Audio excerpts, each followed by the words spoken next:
아, 그러니까 우리가 이걸 해야 된다고? 서류 준비해야 되잖아. 네. 인보이스 어떻게 돼? 이번 건 서류 전달하는 거는 짱이 해야 될 것 같은데 지금 내용을 실을 하니까 그래. 다음부터는 지정을 하더라고요. 인보이스는 누가 해? 그러면 이 부장하고. 일단 제가 해가지고 제가 짱한테 넘겨줘야죠. 원산지 증명하고 식품 검역서는 이건 그 블루돌핀에서 해주나?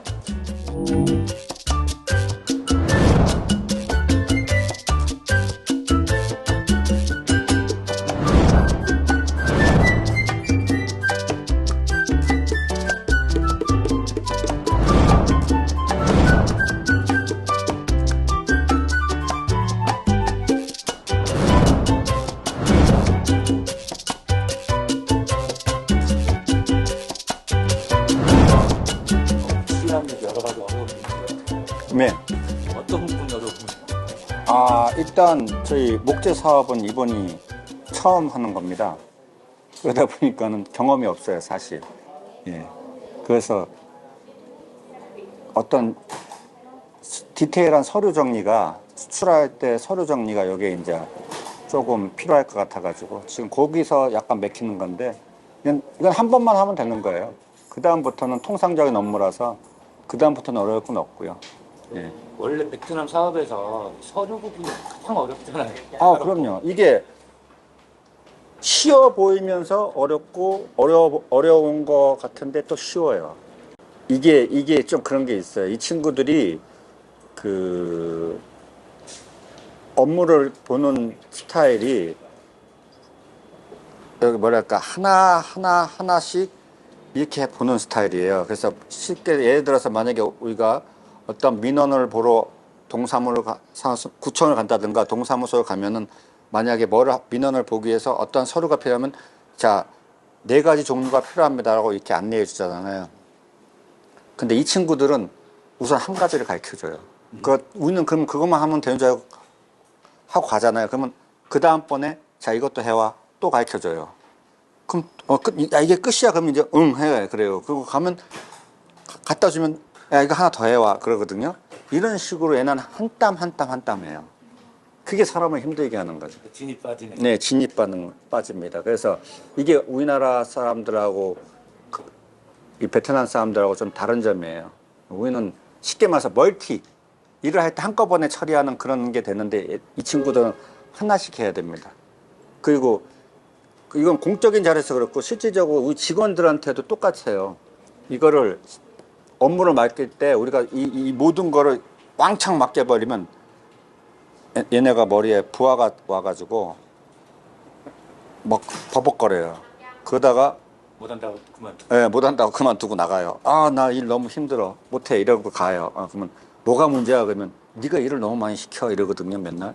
그래서 참 힘들어요. 그래서 이 단계를 근데 여기 오래 계셨던 분들 말씀을 들어보니까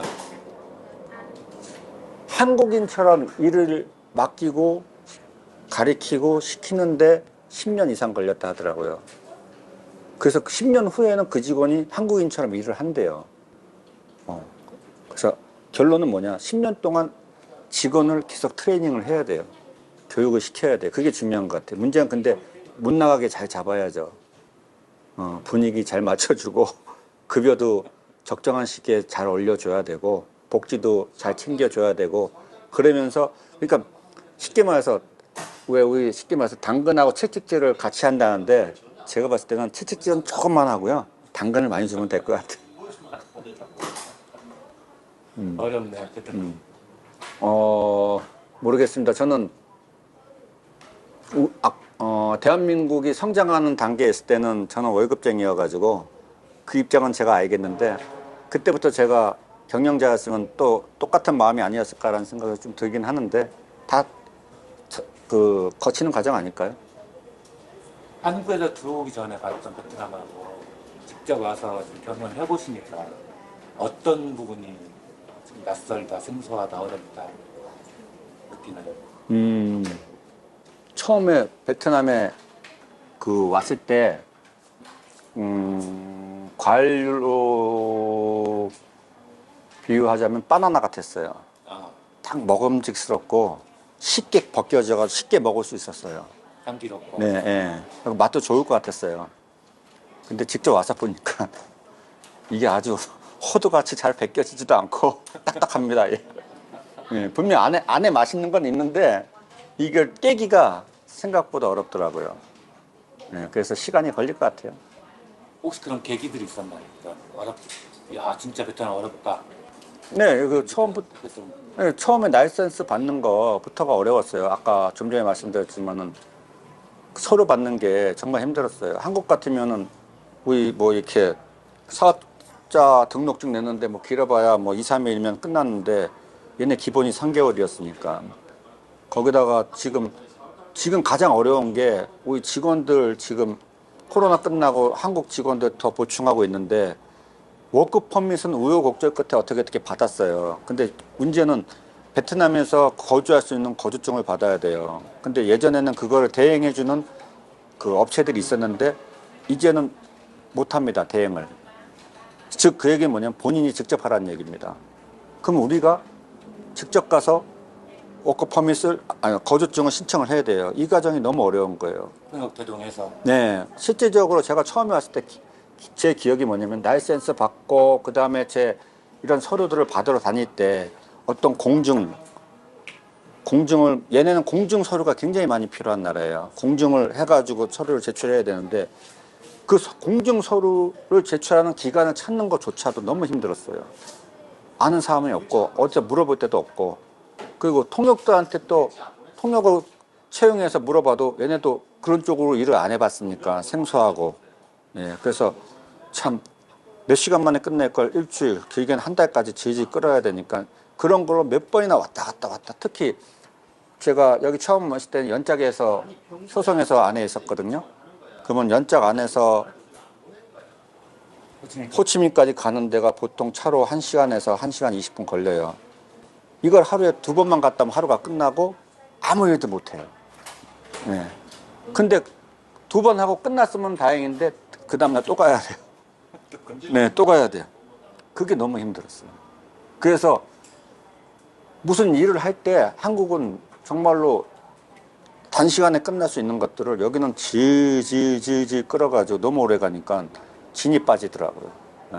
그리고 진도가 안 나. 한 달이 지나가지고 내가 분명히 일은 많이 한 것 같고 왔다 갔다는 많이 한 것 같은데 실적이 없어요. 근데 그럼에도 불구하고 베트남에 오신 이유는 뭡니까? 그렇게 몰라서 그랬나? 아니요. 이거는 처음이 어려운 거예요. 지금 제가 말씀드린 건 처음이 어렵다는 겁니다. 처음을 겪고 기본을 깔고 가면 그 다음부터는 이거는 계속 해야 되는 업무는 아니거든요. 매일 해야 되는 업무는 아니에요. 그냥 기본을 깔고 가는 거고 그 다음부터는 내가 잘하는 일, 내가 전공을 했던 일을 그냥 능력껏 펼치면 되는 겁니다. 그래서 능력을 펼치면 기회가 더 많으니까 한국보다 보이니까 그래서 오게 된 거죠. 그래서 하고 있는 거고. 누구나 기회는 있어요. 근데 항상 처음이 어려우니까 그걸 깨기 힘드니까 포기하고 넘어가 못하고 가시는 분도 있는데 그것만 넘으면 돼요. 그것만 넘으면. 한 4년 되셨으면 이제 다 넘었나요? 그 산들은? 기본은 이제 깔아놨죠.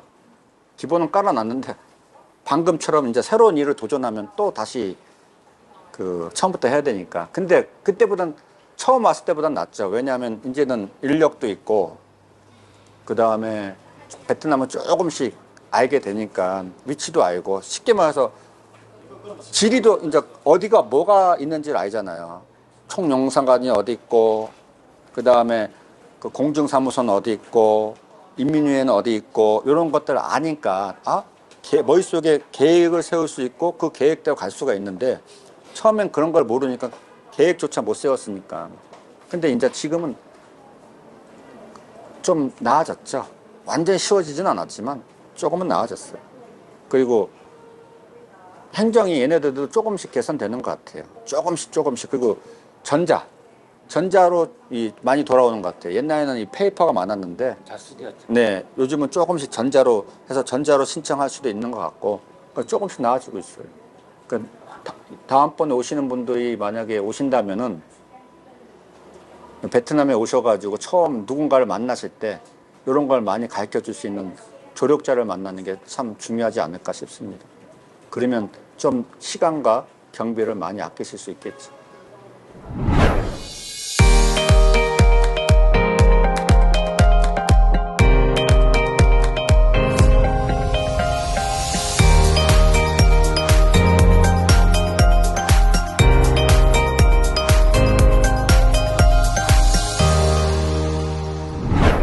대표님이 느끼시는 베트남 행정 체계나 베트남 사람들은 어떻게 생각하세요? 왜 이렇게 어렵죠? 한국 사람들이? 일단 기본적으로 모든 나라가 똑같겠지만은 자국민 위주 아니겠습니까? 자국민을 보호하고 자국민이 잘 살기를 바라는 거겠죠. 근데 우리가 여기서 투자를 하고 사업을 하지만 일단 얘네 입장에서는 환영을 할 겁니다. 하지만 결국은 쟤네 이쪽 입장에서는 우리는 외국인이고 결국은 언젠가 떠날 사람이라고 생각하니까 아마 조금은 터부시하는 게 있을 것 같아요. 네, 그런 이유가 크죠. 그래서 결국은 우리도 생각을 깊게 해야 되는 부분이 베트남에서 어떻게 정착을 할 것인지, 정말로 돈만 벌어서 잠깐 벌고 나갈 것인지, 아니면 이 베트남 사회에 기여를 하면서 봉사하면서 정착을 할 것인지에 대해서 고민을 해봐야 돼요. 저도 처음에 한국에서는 어떤 기부라든가 이런 것들이 좀 옹색했는데 여기 와서는 조금 한국보단 더 하고 있어요. 그리고 또 좋은 게 뭐냐면 같은 비용이어도 한국보단 여기가 좀 많이 하는 것 같은 그런 게 있어요. 예. 그래서 부담이 좀 적습니다, 사실. 어떤 기부를 하는 데 있어가지고 부담도 적고. 근데 그런 것들이 하면서 느끼는 게 뭐냐면 일단 기분은 좋아요. 기분도 좋고, 나도 이 사회에서 어떤 더불어 살면서 기여하는구나. 그런 게 있으니까 좋고요. 그래서 좀 뭐 장기간의 플랜을 갖고 오시는 게 중요할 것 같습니다. 근데 그런 플랜을 갖고 있더라 하더라도 애초에 한국 사람 인식에는 베트남을 너무 쉽게 보고 금방 될 것 같고 네. 이런 경우도 많거든요. 네네. 그거는 경제 차이가 있으니까 수준 차이도 있고 교육 차이도 있고 하니까는 그런 마음이 드실 수는 있는데요. 근데 여기도 똑같습니다. 여기도 한국 사회랑 똑같이 경쟁을 해야 되고요. 노력 안 하고는 얻을 수 있는 건 아무것도 없어요. 본인들이 한국에서 만약에 내 능력의 5%를 썼으면 여기서도 똑같이 5%를 쓰셔야 돼요. 예. 그래야 뭐가 이루어집니다. 한국에서 5% 쓰고 여기서 2, 3% 써도 되는 건 아무것도 없어요. 예.